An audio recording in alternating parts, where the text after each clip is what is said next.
So this video, we're going to go through the idea of photosynthesis and aerobic respiration, just some background information. So photosynthesis, first, this equation you should know, you should memorize, you should be able to come back to it. In fact, important note, favorite reaction, Mrs. Riken's favorite reaction in the whole wide world is photosynthesis. Why? Because without photosynthesis, life as we know it wouldn't exist.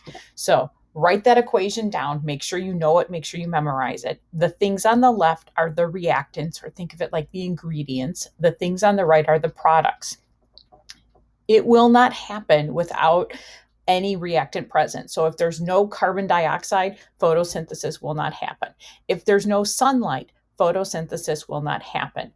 So that leads to one big idea is photosynthesis happens during the day when the sunlight is out. Even if it's cloudy, there's still some sunlight getting there, so you'll have photosynthesis. But at nighttime, when there is no sunlight or in a dark room or a dark place, there would be no photosynthesis happening. Mostly green plants do photosynthesis. So plants do photosynthesis. They're green. There are some exceptions where they maybe don't appear green, but basically you have to have chlorophyll. Plants have to have this chlorophyll to do photosynthesis. So plants do photosynthesis. Plants, algae, they do photosynthesis.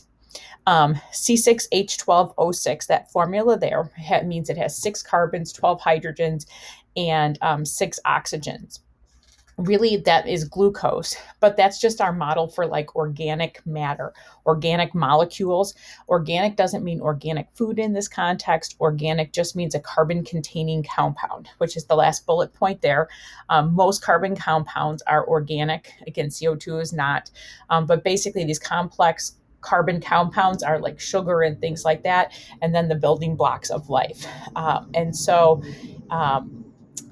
And that's the C6H12O6 is like general for food or other organic molecules in that. So that is photosynthesis.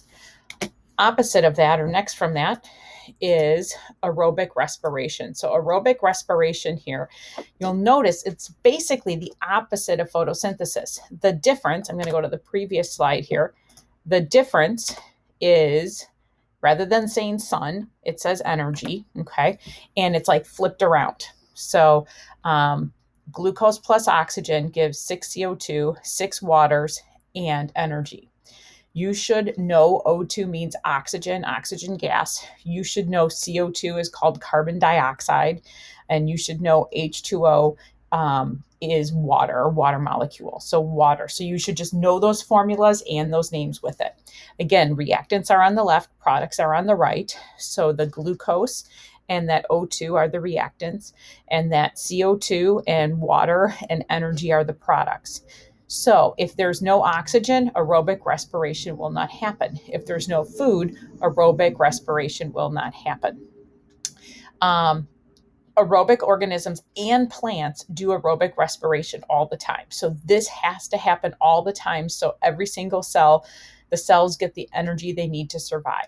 So aerobic in particular means with oxygen. So there are other ways that some cells can get energy, but if there's not oxygen there, it's not going to be aerobic. And aerobic tends to be the most efficient and way that it happens. So basically, and if aerobic organisms do not continuously do aerobic respiration, they will die.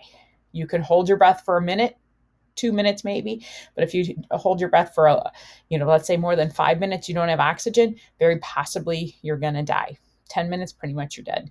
So that's the same with aerobic organisms. And again, different organisms have different tolerances of how long they can go without it, but that's a big idea, is it's a constant. So photosynthesis is happening only when sunlight is out. Respiration is happening all the time. Plants do photosynthesis and respiration. That's kind of the big idea from that. Again, all living things are made up of, they'll use this abbreviation CHOMPS, and this is carbon, hydrogen, oxygen, nitrogen, phosphorus, potassium. There's sulfur, there's calcium, there's some other stuff, but these are like the big elements that make up living things. And so we'll come back to this idea, but aerobic matter contains all of this stuff. So the carbon, the hydrogen, oxygen, it also has NPK in it, but big idea, again, organic matter not meaning organic food, are carbon-containing compounds that were thought to have been alive. So organic matter contains all of this stuff. That is the big idea with photosynthesis and respiration.